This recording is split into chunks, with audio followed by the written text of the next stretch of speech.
Selamat pagi pemirsa NTV dimanapun berada. Jumpa lagi dengan saya Jen Alvaro. Kali ini saya berada di daerah Pucang Sari, di Kecamatan Sempu, di mana saya berada di kawasan kebun anggrek nih. Kita akan menemui sosok inspiratif yang dimana ini berawal dari hobi tapi bisa menghasilkan. Yuk kita temui.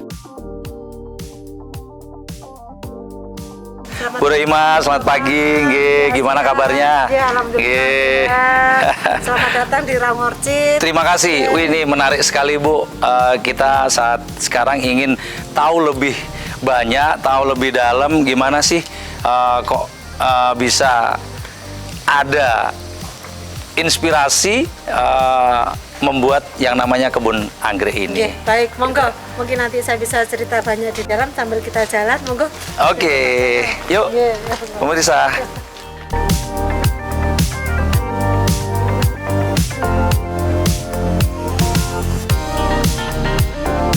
Monggo Bapak, silakan. Monggo.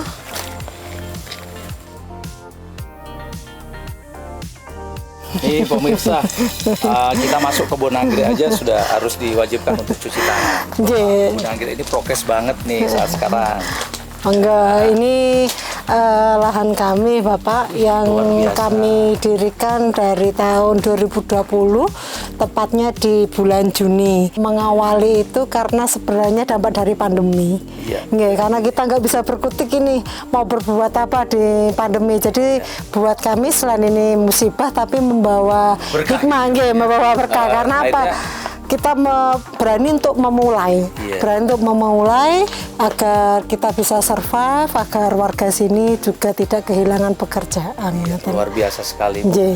Ini kan saya dengar ini tadi Ibu menyampaikan di saat pandemi ini apa usaha yang di saat pandemi, karena istilahnya dirasakan oleh semuanya, kalangan bahkan seluruh dunia. Nah ini di kawasan terpencil, kemudian kok saya dengar katanya coba-coba hobi gitu, gimana Bu? Jadi saya memang suka tanaman, kemudian keluarga besar kami juga sangat mencintai tanaman. Bahkan ada dari tim kami ini yang sudah merawat anggrek itu mulai tahun 2006 Bapak. Kemudian atas keberhasilan otodidak sebenarnya. Jadi atas keberhasilan itu terus kami juga melihat peluang kira-kira nanti apa yang tidak tergerus oleh waktu gitu. Sehingga kemarin pernah terbesit dari keluarga mungkin aglonema, mungkin ini, terus kita sepakat main di anggrek karena selama ini kami melihat anggrek itu belum pernah turun harganya. Terus Bu, ini dari anggrek ya, menarik sekali nih sebetulnya.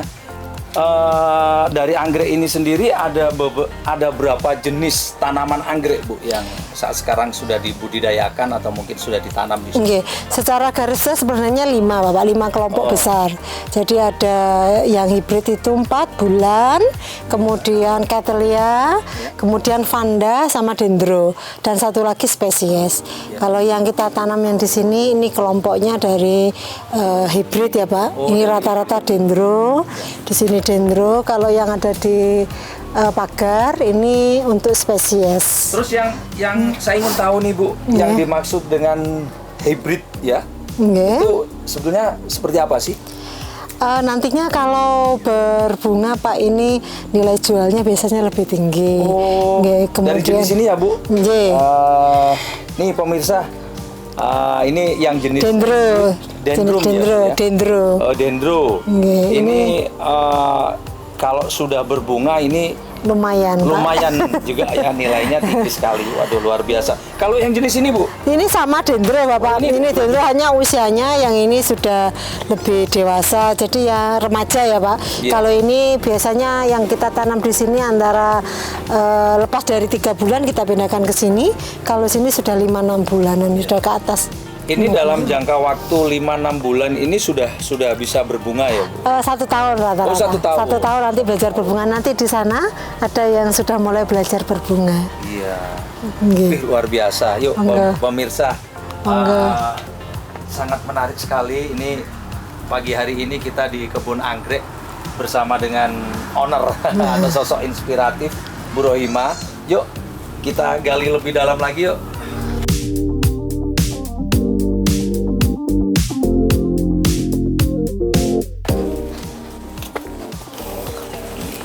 ini beberapa tanaman kami yang usianya lebih dari 7 tahun, Pak.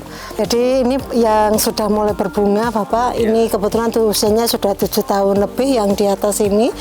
Mungkin bisa dipersani juga, ada yang berbunga, ada kenop. Iya. Jadi ini yang berbunga diikuti sama yang kenop, berbunga diikuti sama yang kenop. Ini lain-lain ya, Bu?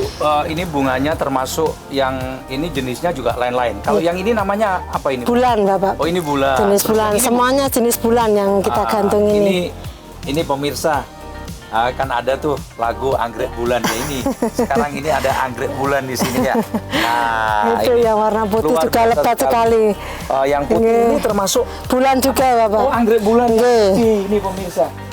Wow, sudah tidak ini ya, tidak asing lagi kalau Bunganya lebar sekali itu, Pak, yang buat judul lagu anggrek bulan gitu ya.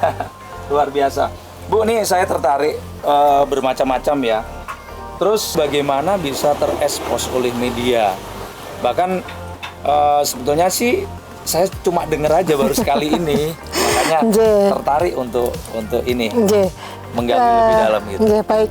Jadi di Desa Jambewangi, tepatnya Dusun Pucang Sari, ini aktif untuk kegiatan kelompok tani. Jadi kita ini juga bergabung dalam kelompok tani, Pak. Kemudian pada sekitar bulan Oktober, Bapak Bupati ini ada diskusi dengan kelompok tani, tempatnya di pendopo di bawah kita, di depan. Kemudian dari kegiatan itu kita ajak untuk mersani. Ini waktu itu belum ada yang berbunga gini, masih kecil-kecil semua karena kita baru tanam bulan Juni. Masih awal. Masih di sebelah sana, waktu di bawah sana.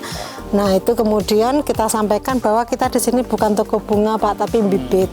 Nah, di situ Bapak Bupati memberikan apresiasi. Di Banyuwangi mungkin baru pertama kali ini yang ada pembibitan dan sebesar ini gitu. Berarti untuk pembibitan bunga anggrek ini satu-satunya di kawasan. Betul. Jadi yang sebesar bahkan kalau saya lihat mungkin ada di kawasan Tapal Kuda ini mungkin untuk untuk daerah Peguda ini sepertinya yang budidaya anggrek ini menurut dari dinas pun kita di Banyuwangi kawasannya adalah yang terbesar. Yang terbesar dan satu-satunya di Banyuwangi. Hanya masuklah di koran, dari koran mulai media nasional untuk melihat dan beberapa media TV nasional juga meliput kami.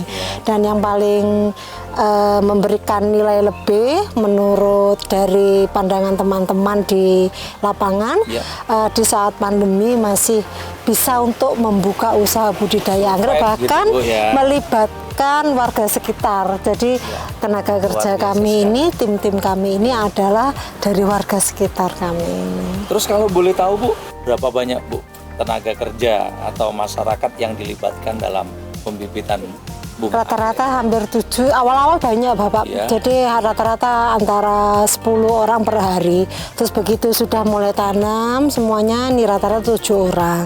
Kemudian jadi ini kan sekarang kita tinggal mengembangkan, merawat. Jadi kisaran kalau sampai sekarang yang masih ikut antara 7 sampai 10 orang. Monggo, kami juga ada anggrek jenis langka yaitu Macrophyllum. Di mana Macrophyllum ini pernah memenangkan kontes anggrek dunia, Pak. Mudah-mudahan masih ada bunganya. Ada anggrek yang memenangkan dalam kontes dunia ini. Waduh. Namanya Macrophyllum. Ada di Pucang Sari ini, di tempatnya Ibu Rohimah. Ya. Oh, masih ada yang berbunga, Pak, masih. Ini yang langka, Pak, bunganya kayak gini. Nanti kalau lihat yang seger kita ada beberapa sana ini agak layang, ini masih seger ini. Macrophyllum. Macrophyllum ini bunganya, ini jenisnya kayak gini ya, Bu ya. Bisa kelas dunia ya. Menjuara ya, Bu ya. Betul, waktu kontes bunga anggrek. Waduh, luar biasa ya.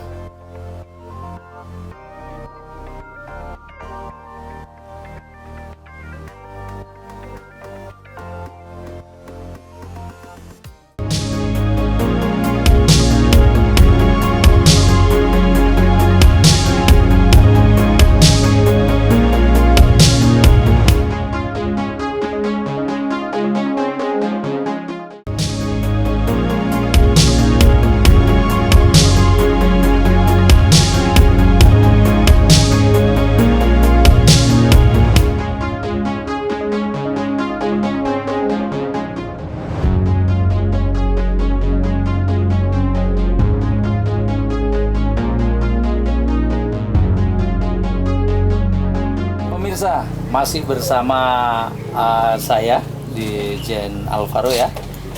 Dengan ini sekarang bersama Bu Rohima nih. Bu, saya ingin tanya lebih luas nih dari bisik-bisik tetangga nih ya. Bukan bisik-bisik, kabar burung juga bisik-bisik tetangga nih. Bu Rohima ini kan backgroundnya dari pendidikan ya. Saya dengar lagi juga menjadi asesor, seorang asesor. Kemudian saya dengar lagi nih saat sekarang lagi ngembangin yang namanya atau mau membentuk sebuah lembaga sertifikasi profesi nih harus dengar. Terus kemudian saya dengar lagi nih pemirsa, Bu Rohima ini sekarang lagi nempuh S3. Wah, luar biasa nih Bu Rohima. Lanjut ya Bu, masalah anggrek tadi terkait pembudidayaannya seperti apa. Terus kemudian ada kendala-kendala nggak? Mungkin dari internal, dari keluarga ibu atau dari lingkungan segala macam. Oke, baik. Kalau untuk budidaya kami ini begitu tercetus ide kita mau bermain di anggrek, itu alhamdulillah semua keluarga mensupport. Apalagi keluarga kami juga sudah ada yang memulai budidaya itu mulai tahun 2006. Jadi sudah 15 tahun, ada beberapa bunga nanti Pak Jenal di sana yang bisa kita lihat.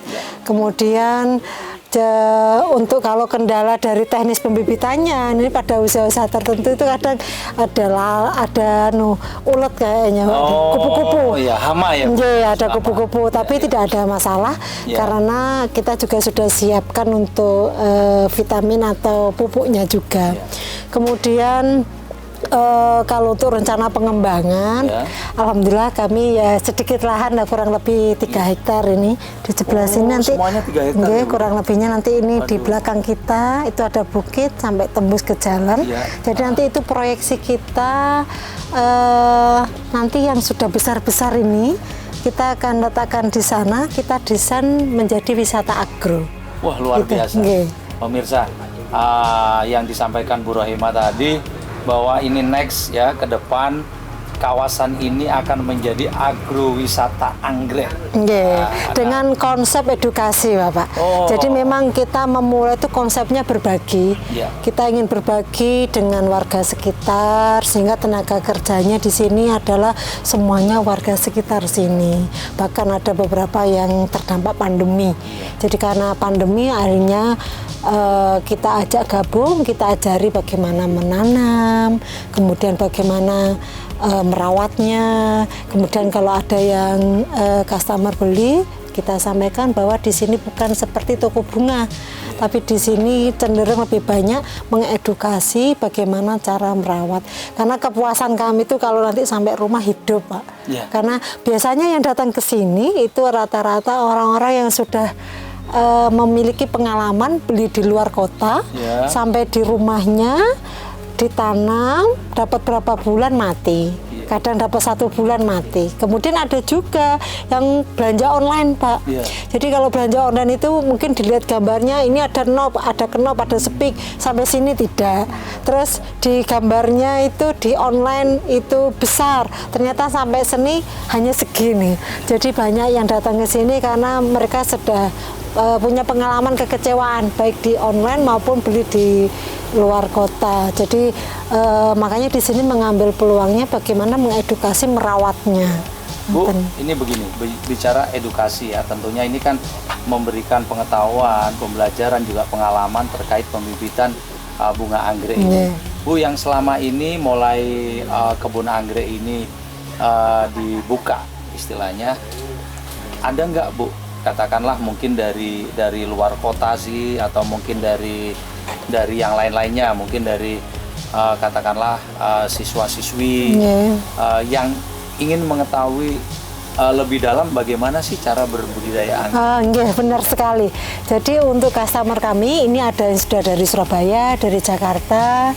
Kemudian kita sudah siapkan untuk packagingnya, bagaimana safety untuk sampai ke luar kota. Kemudian kami juga memiliki program berbagi.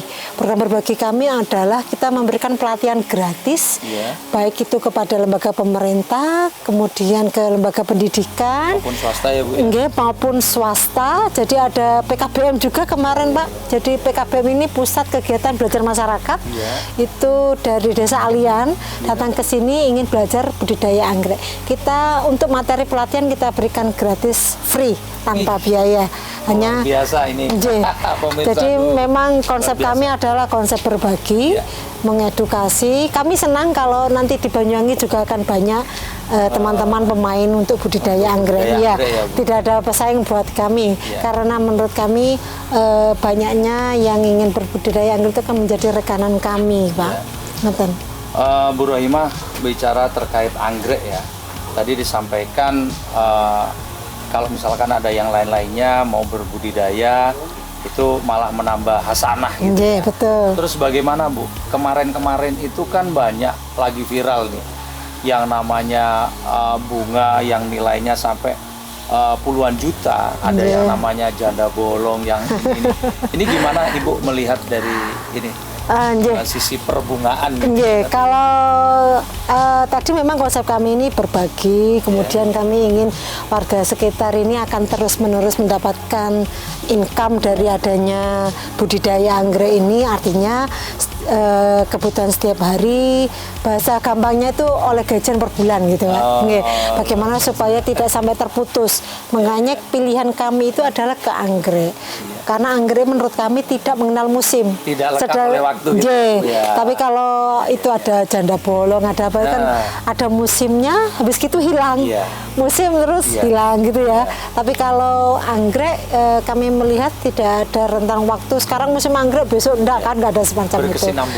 Terus. Nah, ini karena kami ini yang ikut sama kami itu jangan sampai sekarang ikut besok nggak ada bunga hilang. Nah, kali ini kan tidak. Jadi akan terus menerus. Jadi continuity-nya akan selalu ada dan kebermanfaatan ya Pak ya. Kalau dalam pariwisata konsepnya kan sustainable tourism. Bagaimana kita bisa berkelanjutan, terus bisa memberikan manfaat baik dari sisi ekonomi, lingkungan maupun dari budaya. Bu, luar biasa sosok inspiratif yang satu ini pemirsa. Waduh, banyak memberikan pengalaman juga edukasi kepada pemirsa juga masyarakat sekitar. Bu, ada nggak katakanlah tadi sudah ada dari Surabaya, Jakarta segala macam ya, orang asing nih Bu, ada nggak yang sudah pernah melihat kebun anggrek itu? Kita bekerja sama dengan Himpunan Pramuwisata Indonesia. Pernah kita undang ke sini, kami kenalkan bahwa di sini ada budidaya anggrek karena kita melihat travel pattern ya Pak. Travel pattern itu pola perjalanan wisatawan asing kalau di Banyuwangi itu pasti Ijen, Kali Baru. Nah, kita ambil nanti segmen yang Kali Baru, bisa kita masukkan ke sini ke Ramngordit sebagai tambahan sebelum masuk ke bandara. Jadi itu sudah kita progreskan dengan teman-teman pramuwisata sehingga nantinya apabila wisatawan asing sudah mulai masuk kembali ke Indonesia berdasarkan travel pattern yang kita baca itu, teman-teman dari pramuwisata siap untuk menginformasikan, mengajak turis-turis asing untuk masuk ke sini. Betul. Ini kan pandemi belum ada wisatawan asing masuk, tapi kita sudah progreskan dan kita sudah kenalkan ke pramuwisata atau guide-guide Banyuwangi yang biasa menghandle tamu-tamu yang dari Kali Baru maupun dari Ijen. Pemirsa, itu tadi nanti kita akan cari tahu lebih dalam lagi terkait Bu Rohimah dengan kebun anggreknya setelah pariwara berikut ini.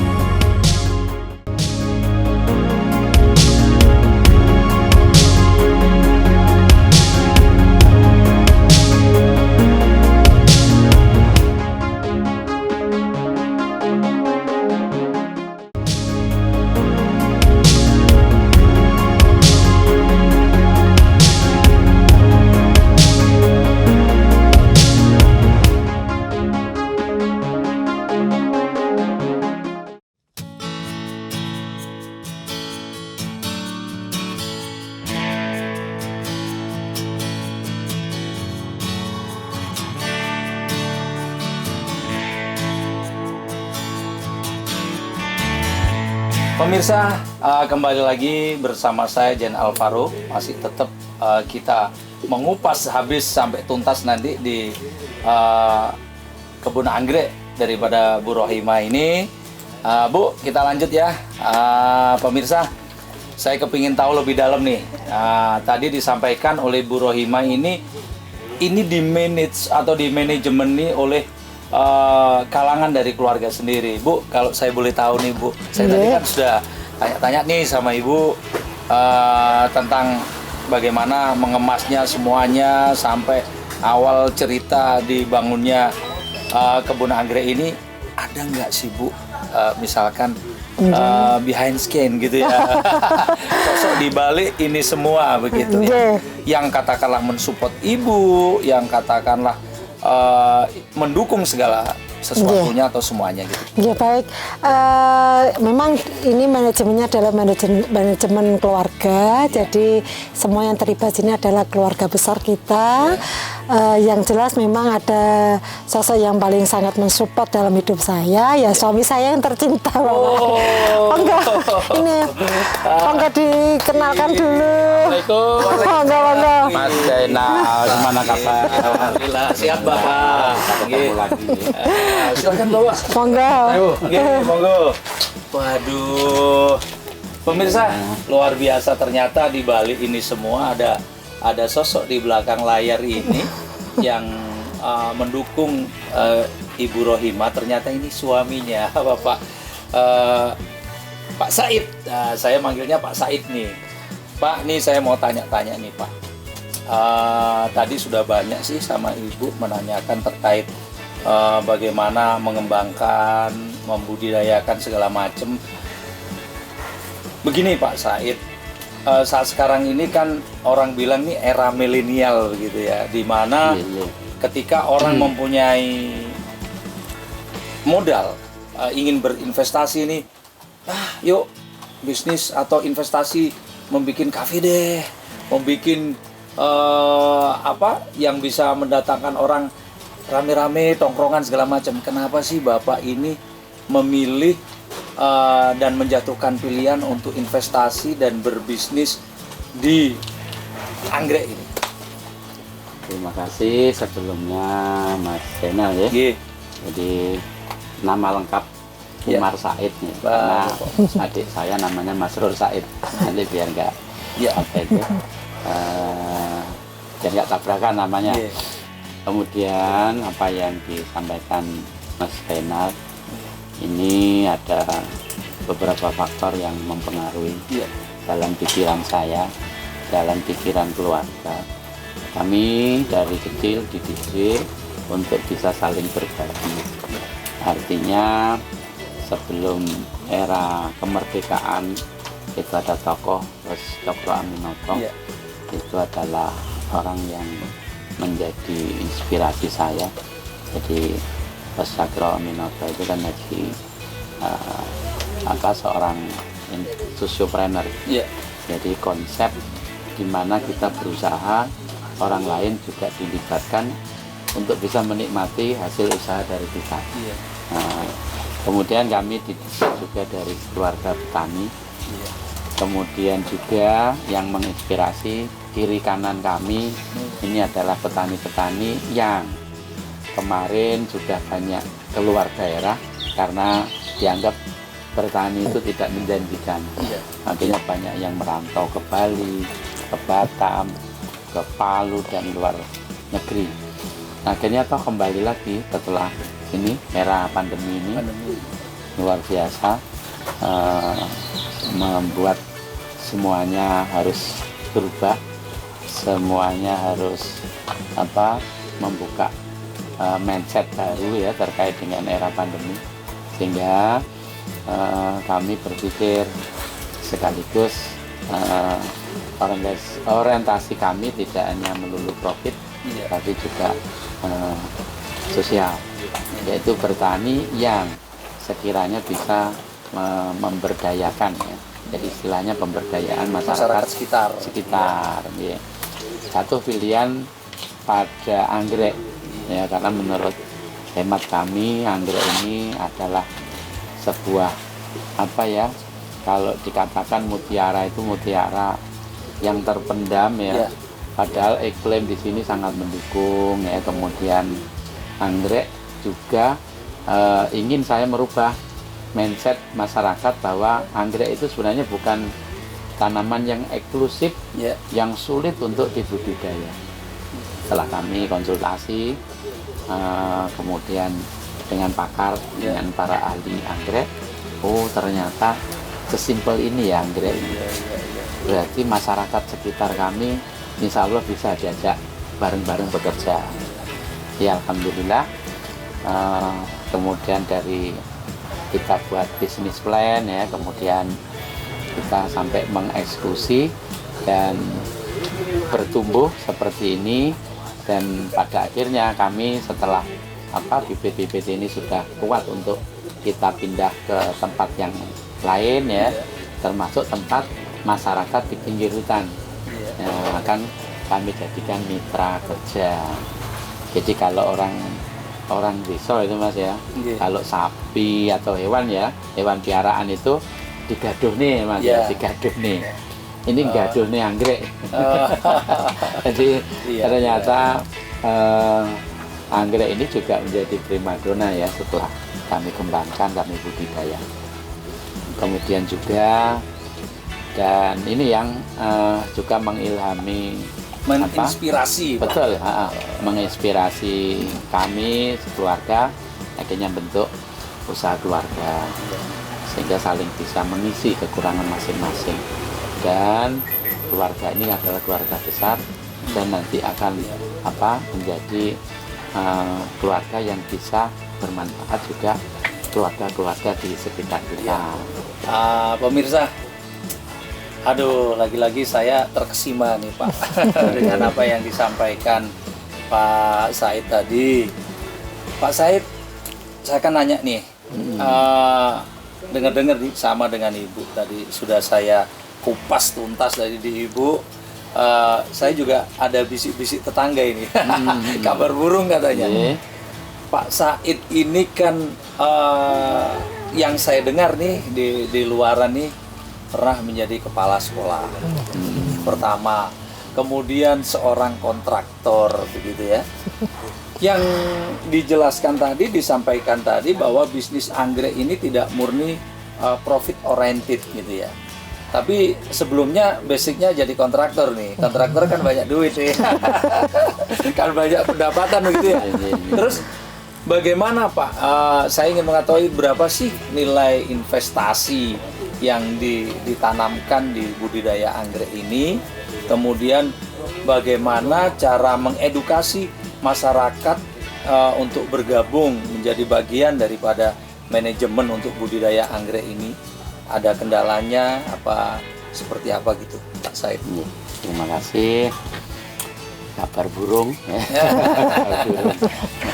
Jadi memang berangkat dari guru, kemudian juga berangkat dari wirausaha. Jadi awal saya sebelum menjadi guru ini adalah tukang las Mas. Tukang las sekarang ngelas anggrek pemirsa. Luar biasa.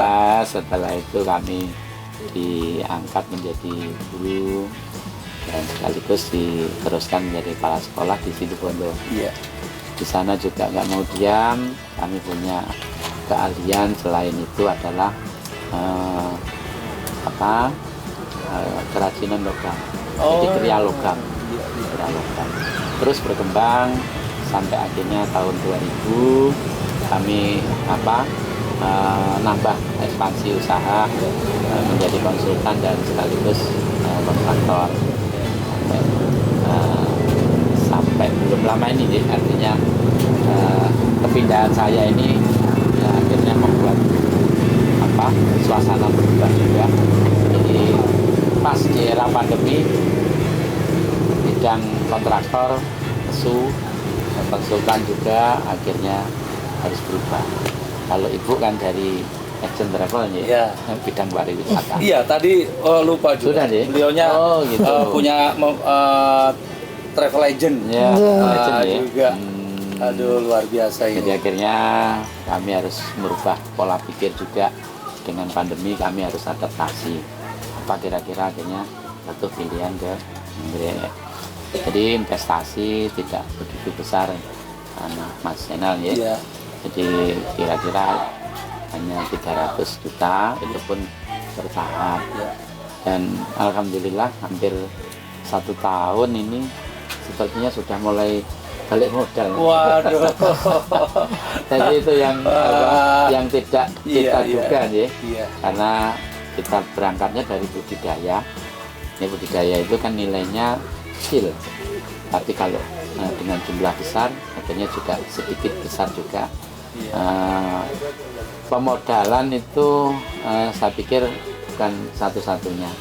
Jadi artinya kekuatan diri kita untuk tekad, kemudian bisa membaca peluang pasar. Iya. Hanya 300 itu sudah sama bentuk visi. Kalau hanya ke pembibitannya, ke bunganya saja sama properti kecil-kecil itu nggak lebih dari 150.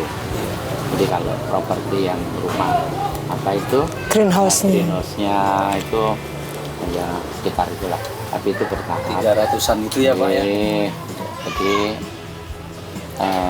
kita akan mencoba nih memberikan virus positif kepada masyarakat. Jadi kalau mau memulai usaha, satu harus pandai itu tadi, cari celah, kemudian dibuat bisnis plan, perencanaan yang bagus, kapan dieksekusi, jangan berpikir modal sekarang. Jadi kalau kita itu sudah bangun trust, bangun kepercayaan, orang akan datang sendiri. Akan pikir, Pak saya buatkan bibit sekian ribu, sekian ratus, ini Pak saya kasih DP. Padahal DP-nya itu sebenarnya sudah bisa untuk mengerjakan itu. Jadi itulah apa yang harus kita perhatikan ya. Jadi apa pemula jangan takut untuk berani mengeksekusi berusaha. Berani memulai. Betul, berani memulai. Jadi jangan takut karena modal, tapi kuatkan dulu nekat, kemudian skill terutama ya. Skill juga harus kita asah. Dan yang lebih penting lagi satu soft skill. Sosok inspiratif kali ini ya, sosok inspiratif kali ini sangat menginspirasi sekali. Pak Umar Said, terima kasih banyak atas bincang-bincangnya pada pagi hari ini dan sudah memberikan banyak informasi dan edukasi juga inspirasi kepada pemirsa NTV. Terima kasih sekali lagi Pak Umar Said. Terima kasih juga Mas Sukses Zainal. selalu. Amin, sama-sama ya. Siap. Saya pamit dulu ya. Silakan.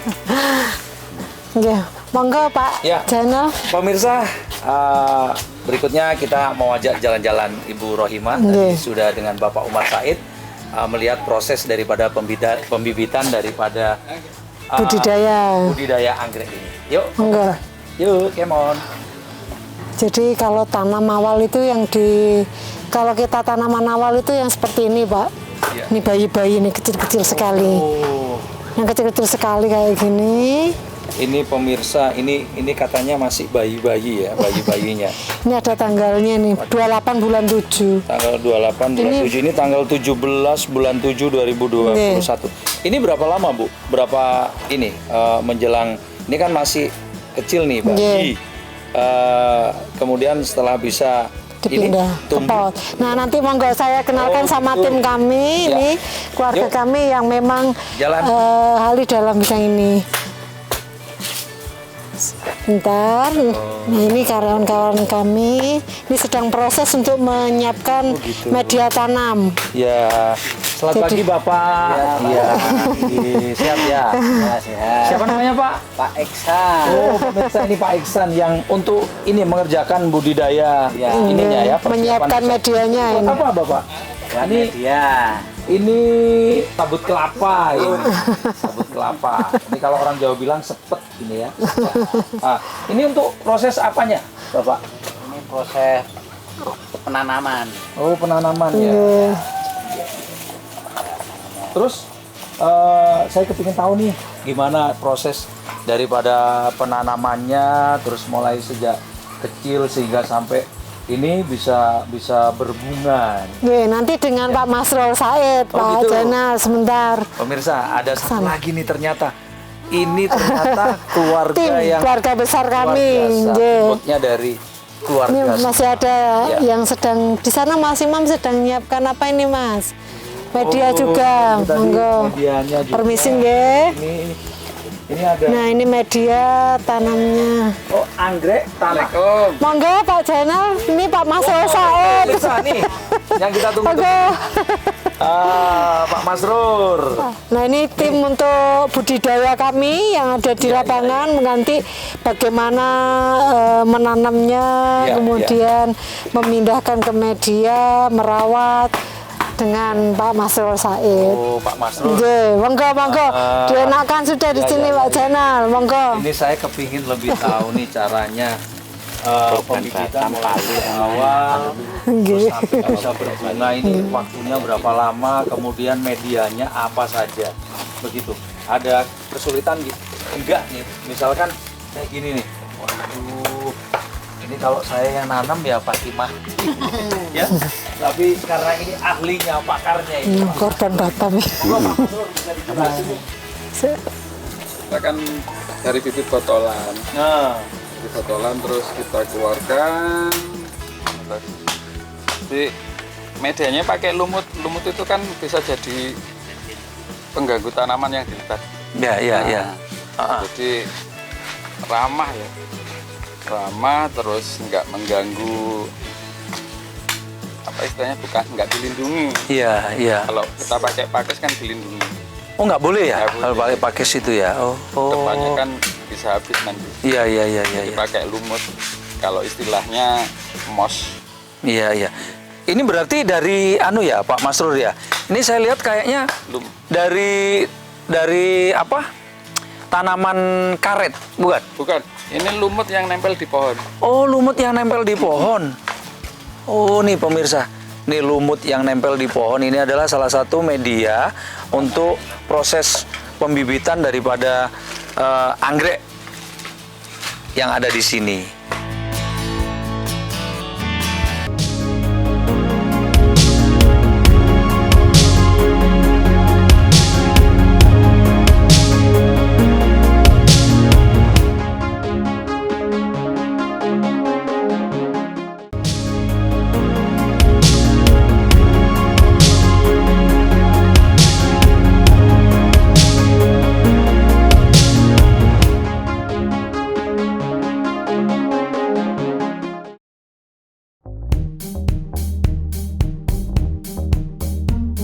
Kita lanjut bincang-bincang kita dengan Pak Masrur. Ini pakarnya nih, pakarnya dalam menanam dan membudidayakan tanaman anggrek yang ada di sini.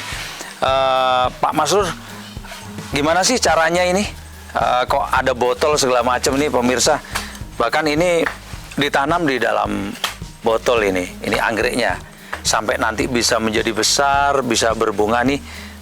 Seperti apa, Pak? Kan dari botol, Ya, kita lihat ID-nya dulu. Habis itu kita lepas, ya. terus kita cuci dengan larutan fungisida. Oh, ini termasuk apa itu namanya? Bakteri juga ada, anti jamur. Oh, iya. Ini terus kita cuci, kita rendam, kita cuci dulu. Oh, iya. Terus kita tiriskan sambil menyiapkan. Yang dari lumut tadi tuh, Pak. Iya. Ini sesimpel ini aja. Oh, Terus kita tinggal taruh sini, di pot-potnya itu ya, Pak ya. di sini. Iya. Oh, Simple kan? Iya. Ternyata simpel sekali cara berbudidaya ini dan bisa menghasilkan income yang sangat lumayan. Pak Masrur, boleh sih saya mencoba ya? Monggo. Untuk ini ya, cara tanam tadi ya, dari tanam. Yang pertama Nah, kita ambil dulu. kita ambil ini lumutnya ini ya, Pak Iya. Masrur ya. ditaruh di sini. Waktu ininya dulu. Oh. Media apa ini tanamannya dulu. Tanamannya dulu. Ya. Iya. Oh, ada ini. Ada alatnya pemirsa Bisa untuk ngambil. ini ya. Ada alatnya untuk mengambil bunga ini ya. Nah, Cuci dulu. oh semuanya Pak Ya, Masrur. semua sama Oh daun-daunnya. semuanya. Ya, ini dicuci dulu semuanya, kemudian ditaruh di sini. Ini dulu. Taruh sini dulu. Kita ambil medianya. Kita ambil medianya ini. Nih, aku bisa pemirsa ya budidaya. Ini bakalan nih saya ikut boleh ya untuk ini ya bergabung di ini budidaya ini ya. Kita tambahin lagi dikit. Taruh. Nah, Oh, nih hasil saya pemirsa. Saya sudah bisa nih ya cara membudidayakan atau cara menanamnya dari ini jenis apa Pak Masrur? ini dendro Oh ini dendro, yang jenis dendro kemudian kita taruh di di tripod. tripodnya nih hasil saya pemirsa nih. Terus kemudian saya dengar lagi tadi ada membikin pot bunga ya. Oh, iya. Wah, pot bunga ini dari apa itu pot bunganya dibikin Pak Masrur? Apa dari tanah liat atau dari ini? Kita manfaatkan sabut kelapa. Iya. Limbah kulit kelapa. Oh limbah kulit. Bisa ada contohnya? Ada. Nah, Waduh. ini. Waduh ini pemirsa, ini sesuatu yang menarik sekali dan dari sisi antik ya estetikanya ini luar biasa sekali, di mana sabut kelapa ya, yang ini kalau di mungkin di lain daerah sabut kelapa ini banyak terbuang dan dibuang, tapi di sini dimanfaatkan menjadi sebuah pot bunga yang dilihat ini menarik ya. Dilihat menarik juga ini. Ini diperjualbelikan juga Pak Masrur? Oh gitu ya. Iya. Terus satu pot ini berapa? Ini 10.000. Wah 10.000 pemirsa. Nih pemirsa NTV dimanapun berada, kalau mau belajar beredukasi ya di sini, mau melihat segala jenis tanaman anggrek, datang di Taman Raung Orsid, daerah Pucang Sari, Jambewangi, Kecamatan Sempu, Banyuwangi, Jawa Timur, Indonesia.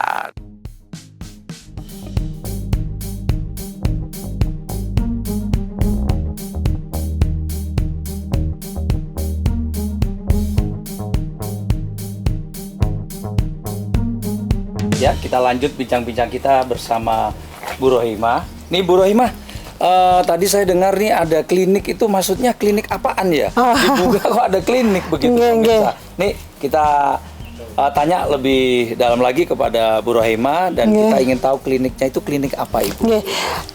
Memang di sini Raung Orchid terkenalnya sebagai tempat budidaya anggrek, tapi kami juga menyediakan layanan kepada warga Banyuwangi atau konsumen-konsumen kami bila memiliki anggrek yang hampir punah atau mungkin bertahun-tahun ditunggu nggak berbunga-bunga, kami memiliki layanan untuk membantu menyuburkan kembali supaya anggrek-anggrek yang dimiliki oleh konsumen kami nantinya bisa berbunga, atau yang mau mati itu kita bantu rawat di sini. Ini ada contohnya dari Pak Masrur Said seperti apa yang dulu kita rawat, misalnya seperti ini Mas. Ya. Ini dulu kan sehat besar, karena kurang rawatan akhirnya mati. Iya. Selagi akarnya masih hijau hidup, insya Allah masih bisa dirawat. Nah ini contohnya. Sudah bisa sehat kembali Pak. Jadi asalnya berarti ini menjalani nama. Apa di sini? Mau lihat nih. Ini anggrek yang sudah sehat kembali. Mau mati. Nah, ini setelah dirawat di Raung Orchid ini ya, dengan pengalaman yang sudah dimiliki oleh Bapak Masrur ini daunnya sudah tumbuh pemirsa nih. Aduh. Jadi luar biasa sekali Raung Orchid ini. Oke. Saya kira demikian perbincangan kami dengan keluarga besar dari Bapak Umar Said, di mana adalah beliau salah satu pemilik daripada Raung Orchid ini, yang sudah banyak memberikan edukasi, informasi dan banyak memberikan inspirasi. Maka dari itu kita jangan takut-takut dalam menjalankan bisnis di anggrek ini. Saya kira itu pemirsa perjumpaan kita pada hari ini di Raung Orchid bersama keluarga besar Bapak Umar Said, sosok yang inspiratif.